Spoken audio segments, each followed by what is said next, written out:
waktu perebutan Baitul Muqaddas.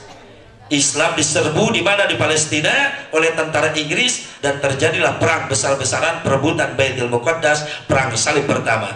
Satu sejarah mengatakan 70.000 umat Islam dibantai jadi syuhada waktu perebutan perang salib pertama. Yang tersisa umat Islam kalang kabut, pada kabur, takut dibantai di Palestina. Yang lari ke Yaman, ke Oman, ke Mesir. Yang lari ke mana? Ke Damsyik yang sekarang disebut negara Syria. Yang lari ke Irak, yang lari ke Iran. Melihat umat Islam lemah, pecah, maka muncullah nih ulama yang berpikiran brilian, Al-Imam Syri As-Siddi, bagaimana cara mempersatukan kembali umat Islam dan membangkitkan semangat jihad umat Islam supaya mampu merebut kembali Baitul Muqaddas. Ini tujuan pertanyaan itu pertamanya, ingin merebut kembali Baitul Muqaddas.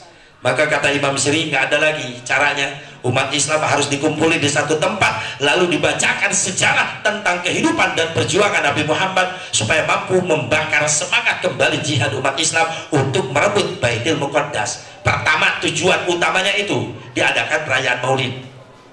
Maka Imam Syri pun menggandeng salah seorang raja Irbal yang bernama Abi Sa'id Kaukabari bin Zainuddin bin Ali bin Baktikin. Dia seorang raja kaya raya, peternakannya ribuan. Tersundut nih semangat Abi Sa'id, seorang raja Irbal, oleh Imam Syri. Kata Imam Syri, man qasada mawdi'an yuqra'u fihi maulidun Nabi sallallahu alaihi wasallam faqad utiya rawdatan min riyadil jannah. Li'annahu ma qasada dalikal mawadi illa li mahabbatihi sallallahu alaihi wasallam. Barang siapa yang bermaksud membacakan tarikh kelahiran Nabi, mengagungkan maulidnya Nabi, lalu dia mereka berkorban harta, tenaga, pikiran untuk peringatan maulidnya Nabi, maka mereka akan mendapatkan taman-taman surganya Allah. Ini raja protes, apa argumentasinya? Orang meludak dapat taman surga. Dijawab oleh Imam Syri, argumentasinya adalah li'annahu ma qasada dalikal mawadi illa li mahabbatihi sallallahu alaihi wasallam. Enggak mungkin umat Islam jauh-jauh pada datang ke satu tempat meludah, bahkan rela korbanin harta, tenaga, pikiran buat meludah, terkecuali di dalam hati umat Islam seperti itu tersimpan rasa cinta yang begitu hebat, cinta yang begitu besar kepada Nabi Muhammad Sallallahu Alaihi Wasallam. Kalau nggak cinta Rasulullah nggak bakalan ada beginian, betul? Betul nggak Bu? Menurut nafsu ibu mending di rumah, bahkan tadi perang dulu, betul nggak? Di rumah perang dulu, nafsu sama cinta. Kata nafsu, capek jangan ke sono, cinta beludan, ayo cepat berangkat. Cinta kita yang menang. Alhamdulillah, mudah-mudahan kita dapat balasan cinta Rasulullah, amin. Karena dasarnya kita mencintai Allah dan Rasulnya, mudah-mudahan cinta kita juga terbalas, amin. Karena sesuatu yang paling indah yang kita rasakan dalam hidup ini, apabila kita cinta seseorang, seseorang yang kita cintai membalas cinta kita. I love you. You love me? Ya melu terus. Ya Allah, pengen ngikut di belakang Rasul, pengen nggak? Pengen nggak nanti dipanggil-panggil sama Rasulullah? Pengen nggak diambil masyar? Buktikan cintamu, karena cinta bukan sekedar janji, tapi cinta perlu bukti. Udah diam nenek-nenek, diam. Ibu bapak hadirin rahimakumullah, hadani Allah wa iyyakum ajmain. Maka diadakanlah peringatan Maulid Nabi pertama kali. Raja Irbal Abi Sa'id Kaukabari bin Zainuddin bin Ali bin Baktikin sampai dia rela nyembelih untanya 5.000 unta.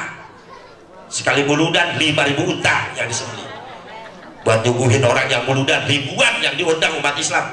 Nah kita boro-boro muludan nyumbang unta ribuan, punya ayam satu aja diumpetin, takut ketahuan panitia. Masya Allah, ada di sini yang pelit begituan? Ada nggak di sini yang begituan pelit? Enggak, nggak ada ya Pak ya? Nggak ada yang ngaku. Masya Allah, inilah bukti cinta kita kepada Rasulullah. Kita pun rela berkorban, korbanin tenaga, waktu kita buat mengagungkan Nabi Muhammad Sallallahu Alaihi Wasallam. beres di Irbal nyambung ke Damsik. Damsik pun ngikutin, pengen ngadain acara peringatan Maulid. Tujuannya sama, ingin mempersatukan kembali umat Islam dan membangkitkan semangat jihad umat Islam supaya mampu merebut kembali Baitul Muqaddas di Palestina. Maka muncullah panglima ternama di Damsik, yaitu Syekh Nuruddin Zanki. Dia penyelenggaranya. Mesir terakhir 3 hari 3 malam menyelenggarakan perlombaan burdah. Perayaan Maulidnya dengan cara mengadakan perlombaan burdah, membaca sholawat, sehingga menampilkan salah seorang ulama ahli sejarah, ahli tarikh, ahli syair, ahli burdah, yaitu Syekh Ja'far Al-Barjanji ditampilkan. Makanya pantas dalam tukilan-tukilan Syekh Ja'far itu begitu indah, begitu mulia kalimat-kalimatnya. Bahkan ada ungkapan hafidhal ilahu karomatan li Muhammad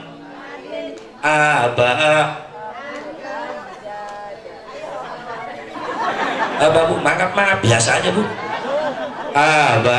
Awul abjada saunalis mihi tarogus palam yusibhum min adamiu abihi wa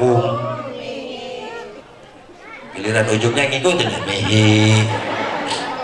Ya kalau di majelis begitu ibu-ibu, ikutin ujungnya doang.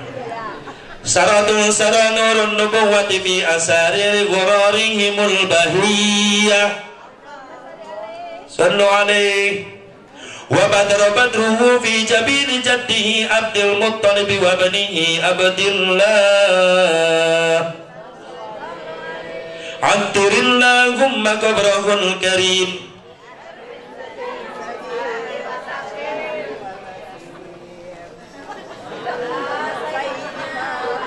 Baca yang komplit dong Bu, sampai saya nungguin. Allahumma sholli. Loyo banget ibu-ibu, udah makan belum Bu? Hah? Belum? Sama tau. Saya datang langsung kerja ini. Insya Allah bukan itu tujuan kita. Kita mencari ridhonya Allah. Amin. Amin. Ya pulang dari sini disuguhin, syukur. Kagak masak. Insya Allah ada, udah disiapin sama Pak Haji Dari, sudah disiapin. Pak Dari Abdullah udah nyiapin buat Asep Mubarok. Ibu-ibu gak kebagian, gak apa-apa, yang penting kiai. Terima kasih atas dukungannya, terima kasih. Bu, yang kita ingat-ingat Nabi Muhammad SAW, barusan sejarahnya ada perayaan, ada di zaman Rasul nggak ada perayaan, adanya baru. Tapi tetap kan itu jadi bid'ah, ya karena nggak ada dari Rasul. Tapi kategorinya nih perayaan termasuk bid'ah hasanah. Kata siapa? Komentar salah seorang ulama. Ini ulama termasuk ulama keajaiban dunia. Kenapa pada disebut keajaiban dunia? Ini ulama usianya 62 tahun, ketalar Quran, ketalar hadis lebih dari 500.000 hadis, 1,5 juta hadis hafal. Karangan kitabnya lebih dari 700 jilid kitab karya ilmiahnya. Siapa ini ulama namanya? Ulama ini namanya Syekh Jalaluddin As-Suyuti. Jadi Jalaluddin As-Suyuti termasuk ulama keajaiban dunia. Insya Allah nih para santri semuanya, para santri-santri Kerajaan Dewantara nanti akan mengenal ulama-ulama Allah termasuk keajaiban dunia. Jangan hanya bidang umum saja keajaiban dunia yang dikenalin. Produk-produk keajaiban dunia. Di Cina ada keajaiban dunia, benteng terpanjang di dunia, yaitu benteng Cina, lebih dari 3.000 km. Itulah keajaiban dunia. India ada keajaiban dunia, yaitu Taj Mahal. Mesir ada keajaiban dunia, yaitu piramid. Spanyol ada keajaiban dunia, yaitu Istana Alhambra. Prancis ada keajaiban dunia, yaitu Menara Eiffel. Itu mah kagak hafal, kagak apa-apa. Malaikat Munkar Nakir di alam kubur gak bakalan nanyain itu. Gak bakalan Munkar Nakir nanya setelah marrobuka Allah Robbi. Terus di Prancis ada keajaiban apa? Mending mayitnya pernah ke Prancis dulu. Kalau enggak, kata mayit, oh malaikat maaf, saya belum pernah ke Prancis. Jadi saya nggak tahu. Ya kalau begitu kata malaikat sama dong. Ya udah, beres urusan kelar. Nggak bisa, nggak ada begitu. Tapi ulama-ulama keajaiban dunia supaya jadi kebanggaan kita umat Islam harus kenal. Di antaranya siapa? Syekh Jalaluddin As-Suyuti. Ini termasuk keajaiban dunia. Keajaibannya apa? Ketalar Quran, ketalar hadis lebih dari 500.000